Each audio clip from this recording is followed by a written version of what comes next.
Allez, on y va. Daf Yud Dalet Masechet Psachim. Alors, on va juste, si vous voulez bien, essayer de faire peut-être une petite introduction rapide, ok? Puisqu'on va aborder un certain nombre de dapim concernant la Toum'a, l'impureté. Alors, il faut savoir d'abord qu'il y a différents niveaux d'impureté. Le niveau le plus important, on va dire, extrême, qu'on appelle Avi Avot Atum'a, c'est le Met. D'accord? Le Met, la personne qui est décédée, son corps, il a un statut de Avi Avot Atum'a, mot à mot, le père du père de la Toum'a. Donc, c'est le niveau le plus important. Ensuite, il y a ce qu'on appelle Avatouma, le père de la Touma. Ça veut dire celui qui entre en contact avec un mort. D'accord? Cette personne-là qui a touché un mort, à ce moment-là, il a un statut de Avatouma. Il y a d'autres statuts de Avatouma. D'accord? Le seul qui a Avi Avot Atum'a, c'est un Met. Okay? C'est un mort. C'est humain. Maintenant, un Sheretz, un reptile, ou bien un Zav, une Zava, une personne qui a accouché, etc. Tous ces cas-là ont un statut de Avatouma, au même titre que la personne qui a touché un mort. Ensuite, la transmission de la Touma. Le Avatouma, d'accord, par contact, il transmet et il rend, d'accord, la personne un objet Rishon la Touma, premier degré de Touma. Le Rishon, il transmet à Sheni, deuxième degré de Touma. Ok? Maintenant, arrivé à Sheni, le deuxième degré, ça s'arrête là, quand il s'agit de quelque chose qui est Choulin, qui est profane. Donc, cette Touma, elle s'arrête au deuxième degré. Elle ne va pas plus loin. Maintenant, lorsqu'on a affaire à de la Trouma, la Trouma, c'est un statut particulier, c'est Kadosh. Donc, pour la Trouma, ce qui est Sheni peut rendre Shlishi dans la Trouma. Donc, ça veut dire qu'on peut arriver à un troisième degré d'impureté uniquement dans la Trouma. Arrivé à la Trouma, ça s'arrête. Maintenant, il y a un autre domaine qui s'appelle les Kadashim, les Korbanot. Où là, les Korbanot, ils ont un autre statut de Kdusha également, supérieur à la Trouma. Et donc, pour les Korbanot, ce qui est Shlishi peut devenir Revi'i, quatrième degré d'impureté pour les Korbanot. OK?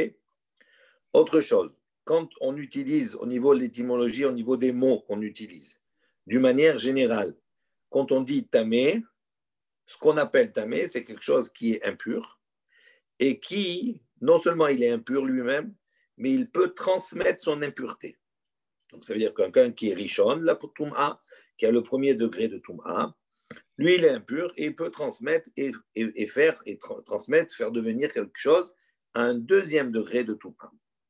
Ce qu'on appelle pasoul la Toum'a. Pasoul, ça veut dire quoi? Ça veut dire que lui, l'objet, l'élément, la personne, l'élément, il est impur, mais il ne peut plus transmettre la Toum'a. Ça s'arrête avec lui. D'accord? Donc, quand on dit que la Trouma, le Chéni, il range l'Ishi pour la Trouma, arrivé à la Trouma, c'est fini. Donc, c'est pas soul. Quand on dit la Trouma, elle est psoula, ça veut dire elle est impure, mais elle ne peut pas transmettre. Ça s'arrête à elle. OK? Donc, ça, c'est des petits mots qui sont importants qu'on va retrouver au fur et à mesure. D'accord? Maintenant, on va commencer la Mishnah, si vous voulez bien, et on verra d'autres au fur et à mesure, d'autres critères, d'autres enseignements. On va arriver dans les dapim qui vont suivre. Matnitin, Rabbi Hanina Sgana Kohanim. Rabbi Hanina, donc l'adjoint au Kohanim, Omer, il a dit Mimehem shel Kohanim lo nimne'u milisrof het habbasar shenitma bivlad hatum'a im habbasar shenitma be'av hatum'a af al pi shemosifin tum'a al tum'ato. Donc, premier enseignement de Rabbi Hanina, il dit comme cela Mimehem shel Kohanim, d'accord, durant les jours des Kohanim, durant toute la période, L'onimne'u, ils ne se sont pas empêchés, milisrov, de brûler, hetabassar, de la viande. On parle ici, bien entendu, de korbanot, de la viande de korban. Shenitma bivlad hatuma. Donc, on a un bassar, on a de la viande, d'accord, qui s'est rendue impure, bivlad hatuma. Qu'est-ce qu'on appelle vlad hatuma? Alors, dans la même chose, dans la même idée, on a avi avot hatuma. On a le père du père, d'accord, comme si c'était le grand-père. Après, on a Avatouma, le père de la Touma. Et Vlad, c'est quoi? C'est l'enfant. Donc, qu'est-ce qu'on appelle Vlad Atouma? En vérité, on appelle le premier degré, Rishon. C'est un synonyme.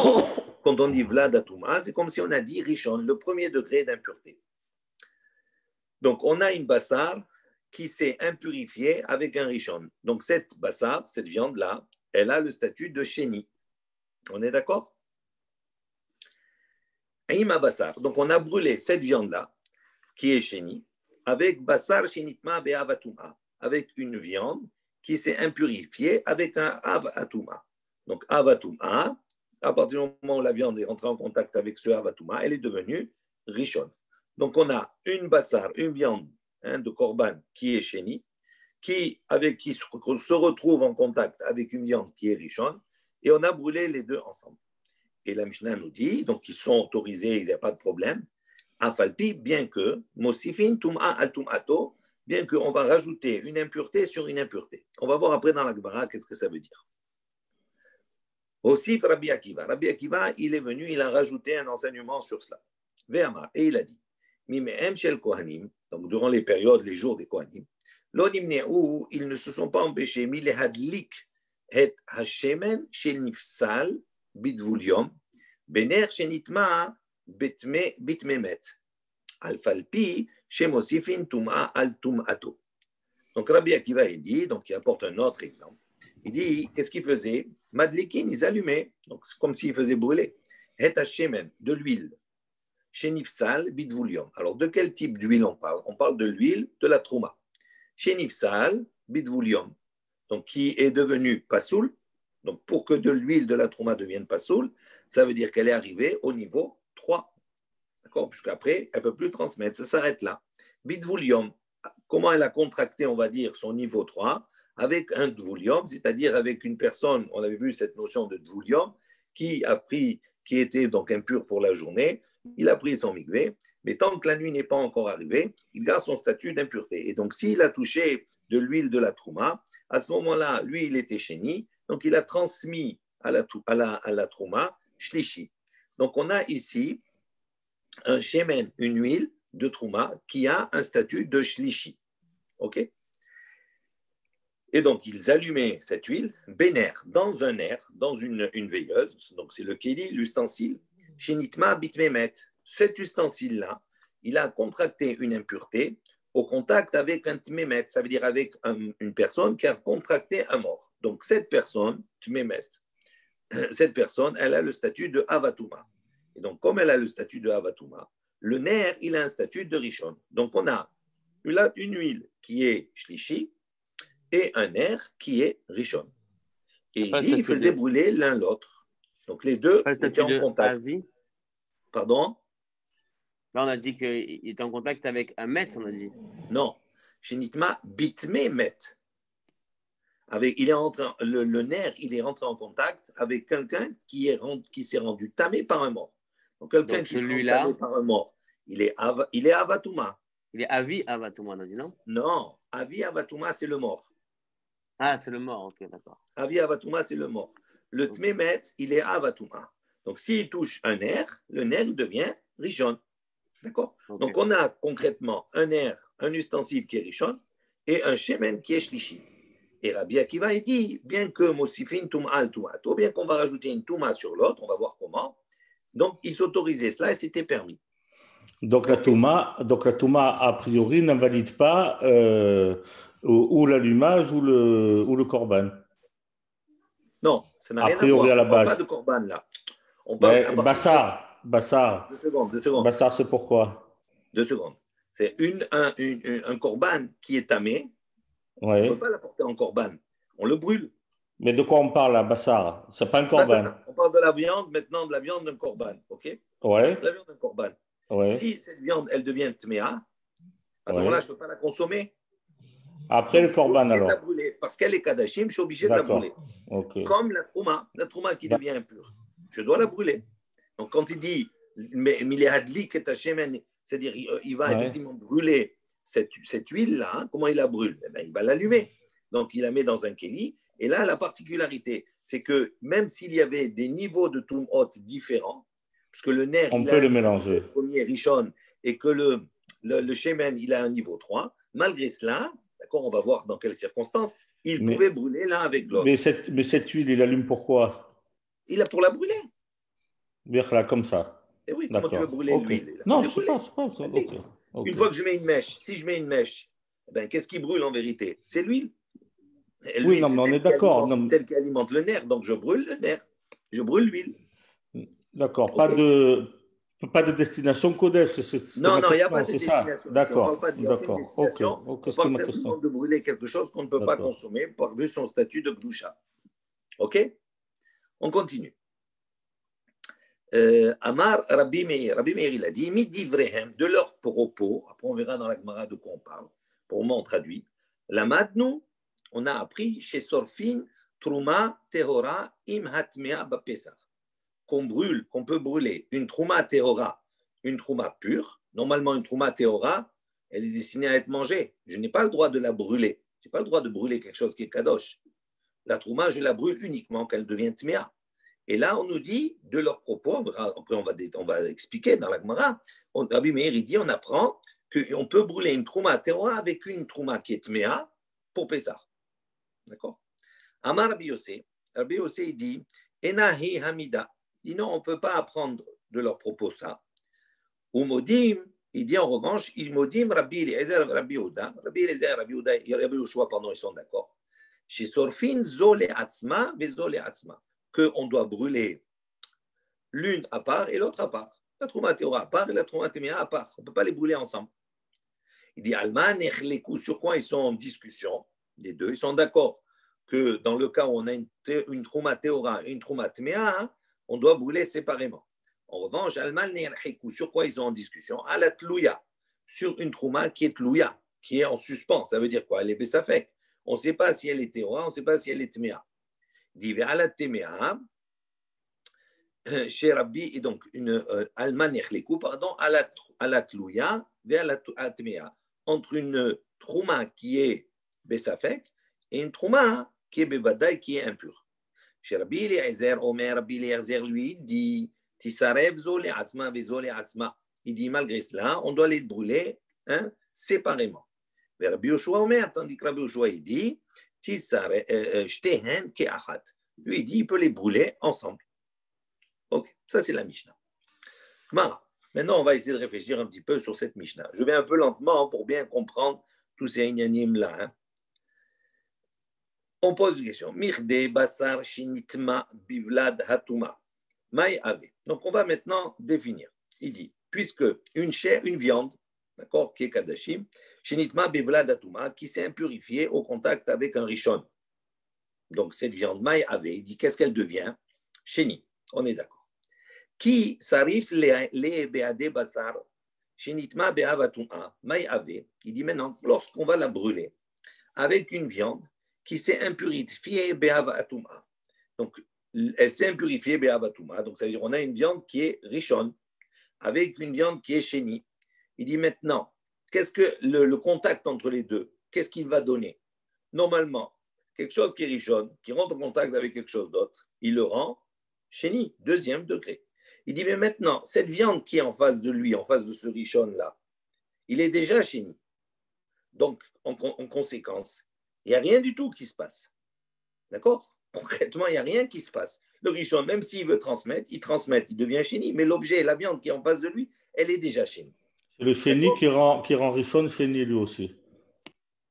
Pardon? C'est le sheni qui rend le richon sheni aussi. Non, c'est pas ça. Non, ne verse pas, n'embrouille pas, Non, Charles. je rigole. Oui, non, mais là, il ne faut pas rigoler, Charles, parce qu'autrement, tu vas embrouiller tout le monde. Là, on reste dans l'ordre, ok? Un richon, il rend génie. Mais là, comme il est en face d'une viande qui est déjà chénie, donc concrètement, il n'y a pas de conséquences à cette rencontre-là, au moment où il veut brûler. Donc, regardez ce que dit l'Agmara. Mirde basar shenit mabela datuma mayabe sheni, c'est sheni. Qui s'arrive les béa des basar shenit mabea batuma, lorsqu'on va brûler avec une viande qui rentre en contact avec un abatuma, mayabe, quelle est la conséquence de cette rencontre? Sheni, c'est sheni aussi. Donc, qu'est-ce qu'on a concrètement? Sheni ve sheni, on a un sheni et un sheni. Il dit maïm aussi flo tum'a al tum'ato ika. Donc, à ce moment-là, on pose la question qui est légitime. Quand Rabbi Hania, il a dit quoi? C'est permis, bien qu'on rajoute une touma sur une touma. Il dit, qu'est-ce qu'on rajoute ici? Il n'y a rien du tout, on n'a rien rajouté. Le Rishon, il rend chéni, et l'objet qui est en face déjà, la bassar, il est déjà chéni. Donc, il n'y a rien, et on n'a rien rajouté. La Touma, elle est restée la même. Donc, ça, c'est la question que la Gemara, elle pose. Amar Rav Yehuda, il répond, il dit, Acha, bivlad, vlad, askinan. Donc, il dit non. Ici, on ne parle pas que cette viande, elle s'est rendue impure par Vlad Hatouma. Vlad Hatouma, c'est quoi? On avait dit, c'est le fils, l'enfant du Hav Hatouma. Donc, ça veut dire c'est le Rishon. Il dit là, non, il ne faut pas dire cela. Il faut dire qu'il est rentré en contact avec Vlad. C'est-à-dire le petit-fils. Ça veut dire quoi le petit-fils? Ça veut dire qu'il est rentré en contact avec un chéni. Donc, si cette viande, Bassar Kadashim, elle est rentrée en contact avec un chéni, elle est devenue quoi? Shlishi. Donc, on a en vérité à la base une viande qui est shlishi. Regardez dans les mots. Rav Yehuda dit, on parle d'un chéni. D'ave les shlishi qui va rendre la viande shlishi, 3e degré d'impureté. Vekasavar, et alors, qu'est-ce qu'on rajoute? Quel touma on rajoute sur l'autre? Donc, en fin de compte, on a quoi ici? On a un rishon face à un shlishi. Et donc, le rishon, quand il va rentrer en contact avec le shlishi, le chidouche, c'est quoi? C'est qu'il va rendre ce shlishi chéni. Il va rendre ce shlishi chéni. Et donc, c'est ça qu'on rajoute une touma sur une touma. Donc, reprend dans les mots. Il dit, les shlishi, et il pense, shlishi, mutar la asoto chéni, que le shlishi, donc il est permis de le faire chéni. Et donc, c'est pour ça qu'ici, on a dit qu'on rajoute une touma sur une touma. Malgré cela, on a le droit de brûler les deux ensemble. OK? Après, on va voir quelles sont les conséquences. Sur ce, on pose une question. Il dit, il y a une autre notion qu'on voit maintenant. Il y a un principe. Une nourriture ne rend pas impure une autre nourriture. Donc, si on dit comme cela, ça ne marche pas ce principe. La viande, la première, elle est shlishi. La deuxième, elle est rishon. Il dit, même s'il rentre en contact avec les deux, normalement, le rishon, il ne peut pas transmettre une touma au shlishi. Pourquoi? Parce que c'est de la nourriture. Et quand on a deux nourritures en contact, il n'y a pas ici de touma qui se propage. Donc, comment tu peux me dire comme cela? Détania. Il dit, comme on voit, il apporte ici une baraïta, où on prouve qu'un ochel, il ne rend pas tamé un autre ochel. Yachol, yehe ochel, metame ochel. On aurait pu penser qu'une nourriture rend tamé une autre nourriture. Talmud Lomar, on apprend dans un pasouk, Vechi yutan maim al zera, venafal minivlatam alav tame hu. Donc le pasouk il dit quoi? Vechi yutan maim al zera. Donc si maintenant on se dépose de l'eau, d'accord, on dépose de l'eau là-bas sur zera, sur une semence, d'accord, sur un céréal, venafal minivlatam alav. Et à ce moment-là, il y a un cadavre qui tombe sur ce zera, sur cette semence. Tamehu, tamé, impur, il est. En parlant ici de maïm lo, elle devient impure. Pourquoi on précise tamehu? Pourquoi c'est précis? À partir du moment où on donne une précision, c'est démonstratif, on dit ça, c'est impur. Ça veut dire qu'on veut faire un miout, ça veut dire qu'on veut exclure autre chose. Et c'est la dracha qu'il fait ici sur ce passouk. Hu tamé, ve'en ose kayot sebo tamé. Il dit, lui, il est tamé. Mais mais un élément, un aliment, il ne peut pas rendre un autre aliment qui est comme lui impur. Donc, on a fait la dracha ici, on voit que c'est une question qui est posée. On dit comme cela. Maintenant, on va détailler la question. Anichal et Abaye. Ça marche bien selon l'opinion de Abaye des Amar qui a dit Lo shanu et la bechulin, qu'il n'y a pas de Lo shanu et la bechulin. Quand on a enseigné cela, on a enseigné à propos de chulin, ça veut dire d'une nourriture profane, que effectivement, quand on a affaire à une nourriture profane, une nourriture ne peut pas transmettre la touma à une autre nourriture. Aval bitrouma bekadashim, ose kayotsebo. Il dit, tandis que Abaye, lui, pense que si on est en présence de trouma et de kadashim, une nourriture peut transmettre à une autre nourriture. Ulrav adabar ha'ava mishme de Rava. Et Rav adabar ha'ava dit au nom de Rava. Nami de Hamar, lui aussi, il a dit, Lo shanu, quand on a enseigné Ela Choulin ou Trouma, lui, il n'est pas tout à fait d'accord. Lui dit, ce principe de transmission d'une nourriture à l'autre ne s'applique pas quand on a affaire à Choulin, à quelque chose qui est Chol, profane, ou Trouma, ou bien à la Trouma. Aval bi Kadashin, mais si on est en présence de Kadashin, Ose Kayose Bahen, il dit à ce moment-là, la nourriture, une nourriture propage à une autre nourriture. Shapir, à ce moment-là, on comprend bien, ça marche. Et là, les Ravina, mais selon l'opinion de Ravina, Mishme de Rava, au nom de Rava de Amar, qui a dit Mikra Malé d'Iber Hakatu. Il dit non, le Basouk ne fait pas de distinction. Ça veut dire qu'il a inclus tous les cas, que ce soit Cholin, que ce soit Trouma, que ce soit Kaddashin. Loshna Cholin, Veloshna Trouma, Veloshna Kaddashin. Il n'y a pas fait de distinction. Et non, Ose Kayotsebo, ça veut dire quoi? Que pour Ravina, le principe d'une nourriture ne rend pas tamé une autre nourriture s'applique dans tous les cas. Il dit Maïka Lememar, qu'est-ce que tu as à répondre à lui? Donc, selon Ravina, une nourriture ne peut pas rendre une autre nourriture. Là, on parle des Kadashim. Donc, selon Ravina ici, Kadashim également, ça ne peut pas rendre impur. Selon Abaye, il n'y a pas de question qui se pose. Mais selon Ravina, Maïka Lememar, qu'est-ce que tu as à répondre à cela? Il dit Aha, Bemai Askinan. Ici, de quoi on parle en vérité? Deika Mashkin Bahade Basar. On parle dans le cas où il y a un liquide en présence de la viande. C'est-à-dire, on ne parle pas ici d'un cas où il y a viande et viande. Au moment où on va brûler, eh bien, il y a un liquide qui est également à ce moment-là. Il dit, et donc si un mashkin, attendez, je reprends dans le texte. C'est un des cas mashkin bahade basar. Des cas mitame mehamat mashkin. Il dit à ce moment-là, en vérité, c'est pas le morceau de viande qui est richonne qui transmet au shlishi. Il transmet par l'intermédiaire du mashkin, du liquide. Et le liquide, à ce moment-là, lui, il peut transmettre. Un liquide, il peut transmettre à une nourriture, et une nourriture, elle peut transmettre à un liquide. Ça fait partie des principes. Donc, il dit, c'est pour ça que dans ce cas-là, le richon, la viande qui était richonne, et l'autre morceau qui était shlishi, effectivement, par l'intermédiaire du mashkin, il va transmettre au richon, il transmet l'impureté au shlishi, et l'impureté qu'il transmet, il le fait remonter à un chéni. Et donc, on répond de cette manière pour solutionner notre problème dans la Mishnah. Alors, sur ce, on pose une question. Et ici, c'est comme cela. C'est-à-dire, s'il y a un mashkin, s'il y a un liquide,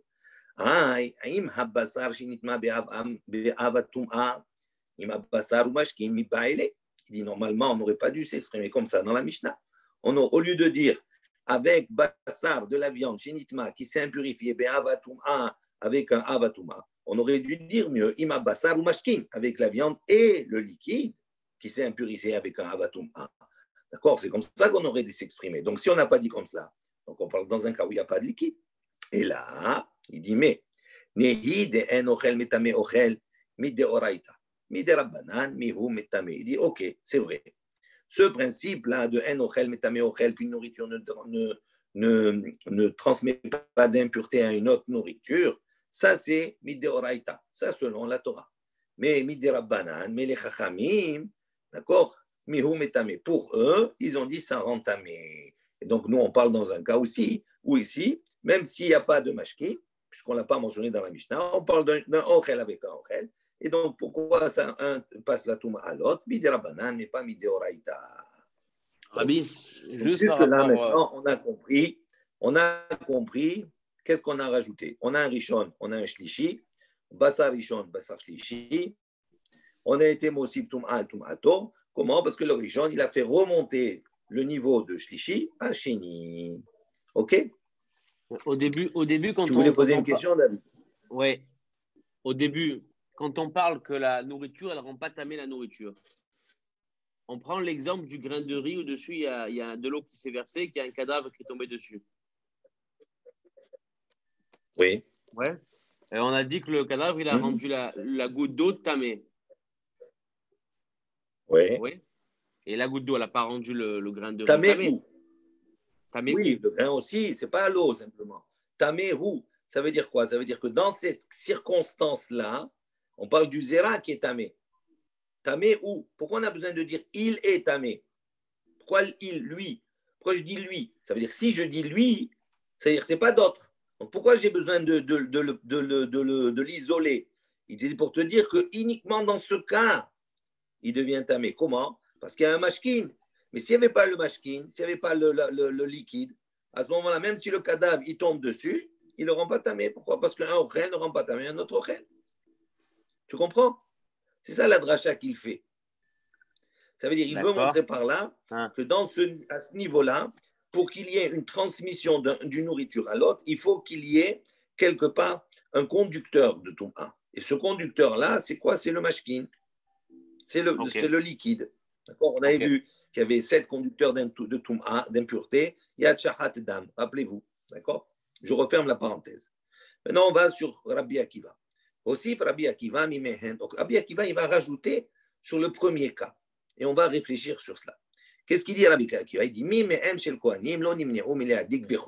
ok? Donc là, on va parler du shemen et du ner. Mirde shemen shenifsal bitvul yom may ave shlishi. Donc il dit maintenant, le shemen, l'huile, shenifsal bitvul yom, qui s'est donc rendu impur par le contact avec un tvul yom. Tvul yom, on a dit, il a un statut de sheni. Et donc le shemen, il devient shlishi, may ave shlishi, shlishi la touma, 3e degré de touma. Il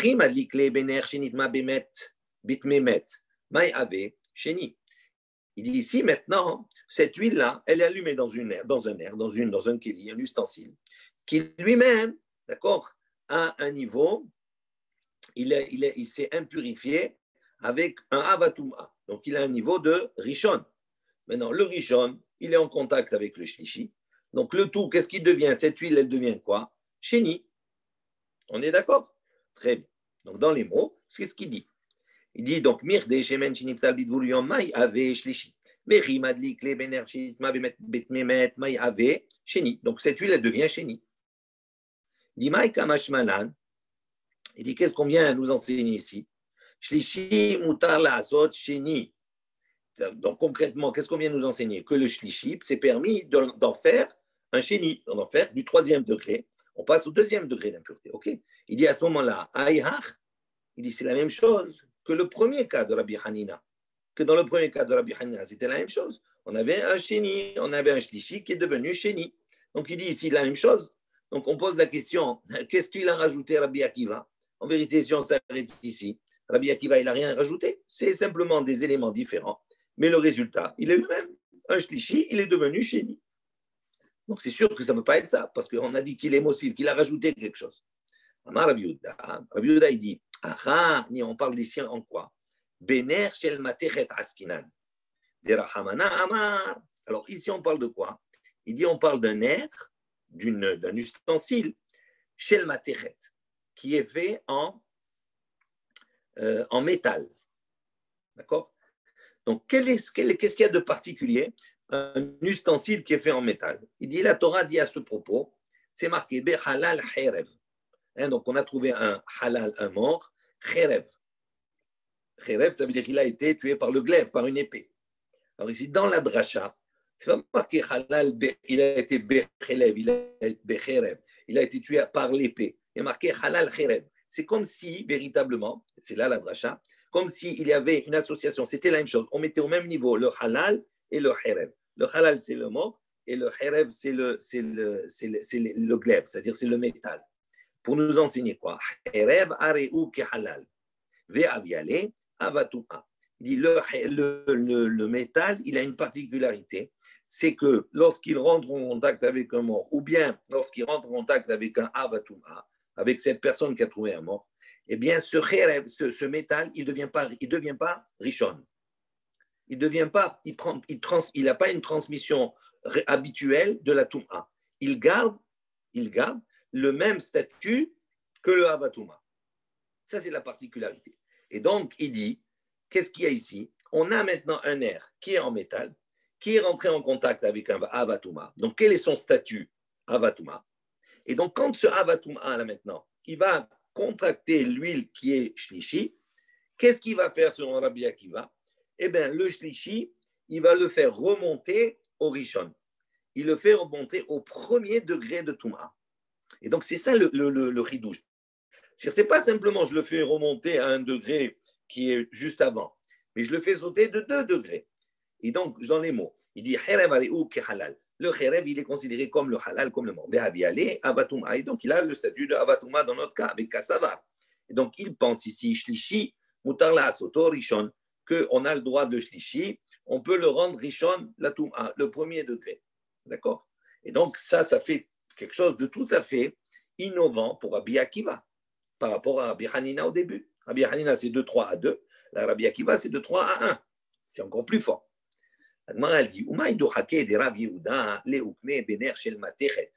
il dit, pourquoi Rav Yehuda, il se fatigue comme cela à essayer d'expliquer et de donner et de dire que le chidouche, c'est parce qu'on a un nerf qui est en fer, en métal.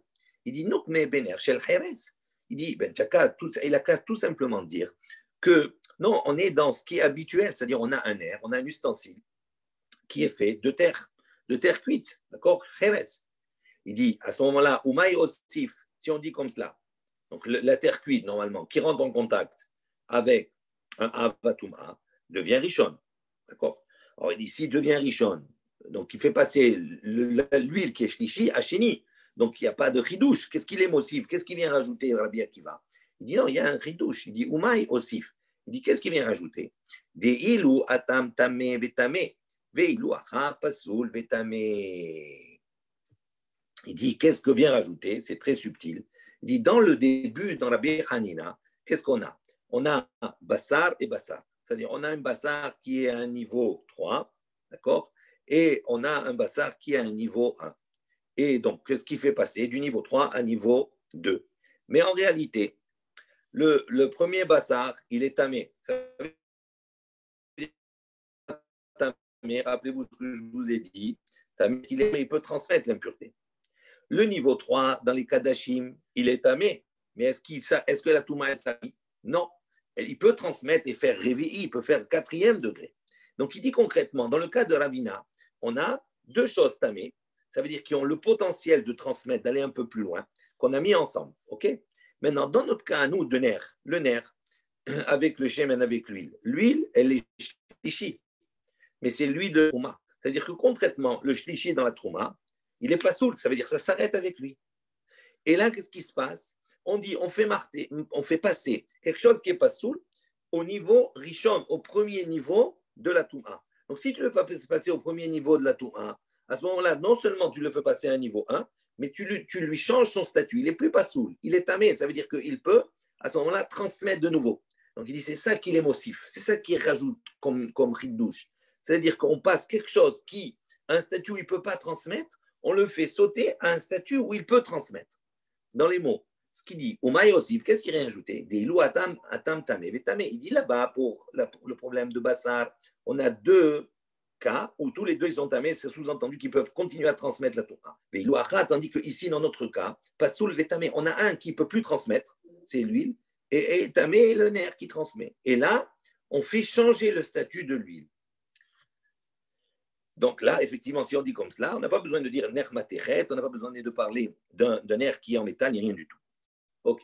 Amar Rava, il a dit, il va expliquer pourquoi Rav, il a cherché à parler d'un nerf chez le materet, d'un nerf qui est en fer, qui est en métal. Donc, ce n'est pas pour rien.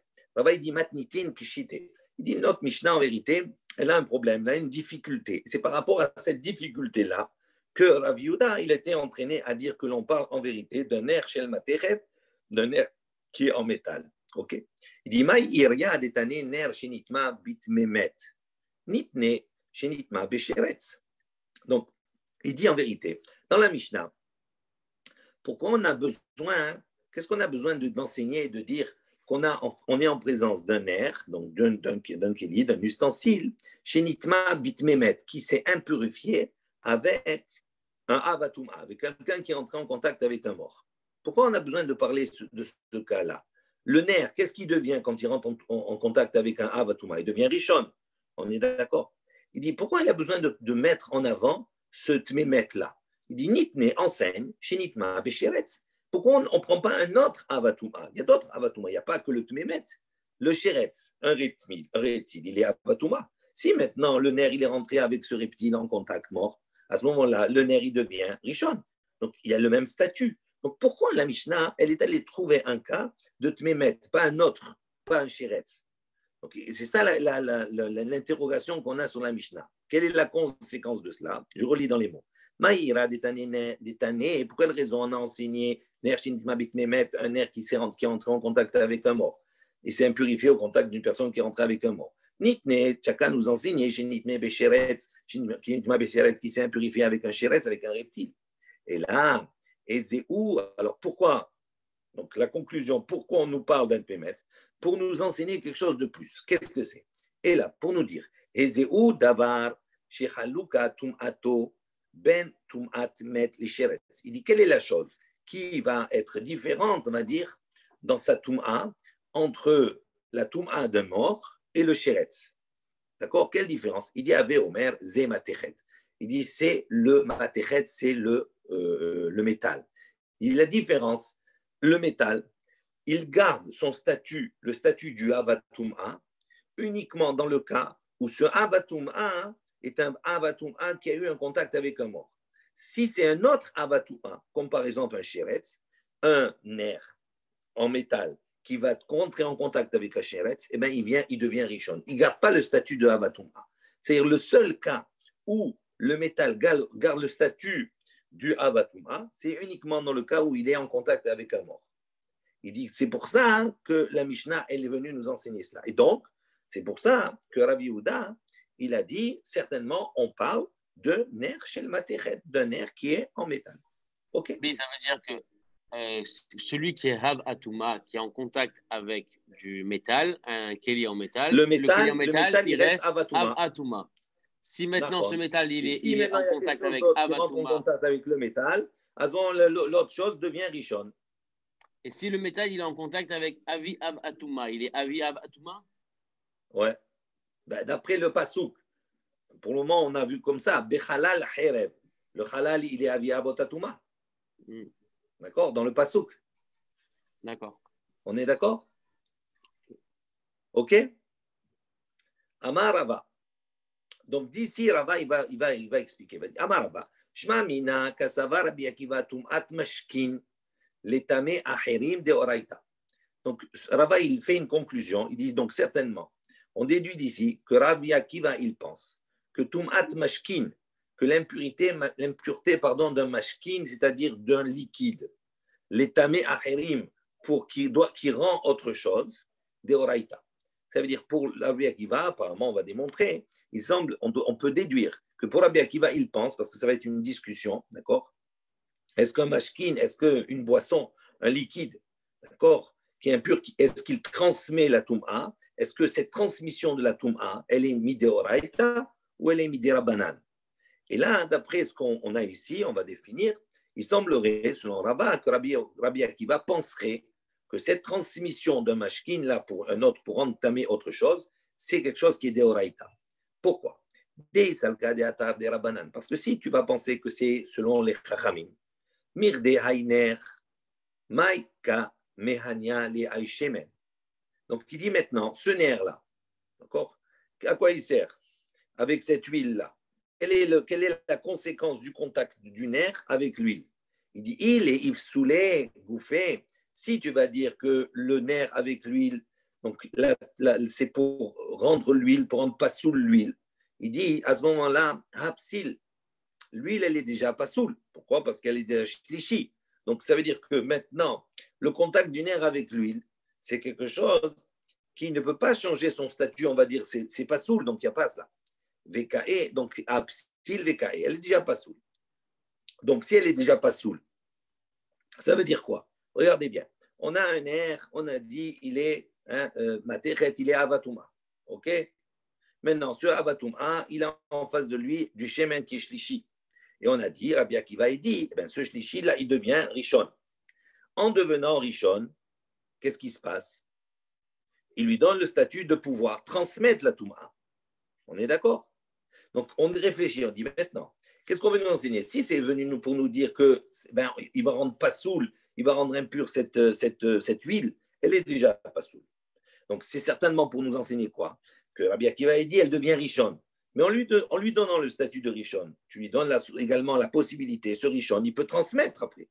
Donc on voit que Rabbi Akiva, il considère qu'un liquide, Shemen, peut transmettre l'impureté et que cette transmission-là, c'est une transmission midéoraita. Vous comprenez le raisonnement? Parce que si il penserait que l'huile ne peut pas transmettre, il n'y a pas de conséquence, qu'il soit shlishi, qu'il soit chéni, qu'il soit Rishon, ça ne changerait, on ne peut plus transmettre. D'accord? Donc, on voit d'ici qu'il pense que le liquide peut transmettre. Et on va plus loin, on dit qu'il pense que le liquide peut transmettre, midéoraita, selon la Torah. OK? Alors maintenant, qu'est-ce qu'on va rétorquer à cela?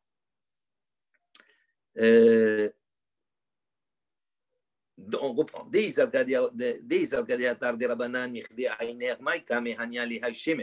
Il est absolument gouffé, hapsil kavekae.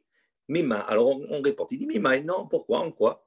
Dilma letamea herimi derbanan. Peut-être que Rabbi Akiva il pense que non, que effectivement cette huile-là, on le rend au niveau rishon et qu'il peut transmettre l'impureté à autre chose. Miderabanan, selon l'opinion des Chachamim. Il dit non. Miderabanan, si vraiment il pensait que cette transmission n'était que des Chachamim, ma'ira behavatum'a. Il dit qu'est-ce qu'on a à faire ici avec pourquoi on a mis en scène un avatum'a, de dire on a un air qui est avatum'a et donc il a rendu rishon, etc. Il dit afilou barishon, afinu sheni, namet il avait. Il dit on a un principe. Il dit même si ce liquide-là, il était rentré en contact avec un avatuma, avec un rishon ou avec un sheni, le principe c'est quoi? C'est qu'un liquide, il saute, il revient toujours rishon, il revient toujours à l'état premier de Touma. Ditnan, comme on a ici une Mishnah qui nous enseigne, Kol haposel et atruma, metame mashkin liot trila. Donc il dit toute chose, Kol haposel et atruma, qui rend pas sous la truma, qui rend shlishi la truma, metame mashkin, donc il rend impur, mashkin, il rend impur un liquide, liot trila, c'est-à-dire pour devenir rishon. C'est-à-dire toute chose qui maintenant va rentrer en contact avec un liquide, ce liquide-là, que l'objet qui rentre en contact avec le liquide, qu'il soit avatuma, qu'il soit rishon, qu'il soit sheni, ce liquide-là, il ne prend pas le statut qui suit. C'est-à-dire, si un rishon il rentre en contact avec un liquide, le liquide, il ne devient pas sheni. Le liquide, il devient rishon. Il revient rishon. Si maintenant, c'est un sheni qui rentre en contact avec un liquide, eh bien, le liquide, là, il ne devient pas shlishi, il devient rishon. Donc, ça veut dire quoi que ce soit, quel contact que ce soit, le liquide, il va toujours devenir trila. C'est-à-dire, premier niveau d'impureté. Chutz, à l'exception, mitvoulium. Le dvoulium, c'est l'exception. La preuve ici, le shemen qui a touché le dvoulium, eh bien, le shemen, il est devenu shlishi. Il n'est pas devenu rishon, il est devenu shlishi. C'est la seule exception. Donc, on va dire, alors, si véritablement, donc si vraiment, 2 secondes, je finis le raisonnement au niveau 2 points. Donc, ça veut dire quoi? Que si véritablement c'était midera banan, donc l'exemple qui nous est apporté ici dans la Mishnah de parler d'un air en matériel qui est en vérité avatuma, ce n'est pas nécessaire. Même si j'avais parlé d'un autre élément qui était rishon ou qui était sheni, ça aurait fait sauter le shlishi en rishon, comme ça ou comme ça. Donc il conclut, d'accord? Et là, shmamina de oraitahi. Donc on déduit ici que pour Rabbi Akiva, il pense qu'on parle ici de quelque chose qui est midé oraita, d'accord? Que le liquide, le mashkin, il transmet la tum'a midé oraita et non pas midé rabbanan. Alors, si un shlishi, il vient en contact avec un mashkin, d'accord? Oui. D'accord. Donc le mashkin, il est rishon. Mais ce fameux élément qui était shlishi, du coup, il devient sheni. Non, ça dépend. Non, ça marche. Ça marche quand on a 2 tum'ot qui sont en même temps. Toi, ce que tu m'as posé, le liquide, il n'est pas spécialement entamé. Non. Voilà, donc non, le shlishi entre guillemets, mais ça marche pas ton exemple là, parce que le shlishi ne peut pas transmettre plus que le shlishi à part dans le kadashim. Mais donc c'est un peu particulier. Après on va voir un petit peu les nuances concernant qu'est-ce qui peut devenir avatum'a, rishon, sheni, shlishi, etc., etc. Et ça au fur et à mesure. Avec tout ça, tu as trouvé un cas particulier. Hein?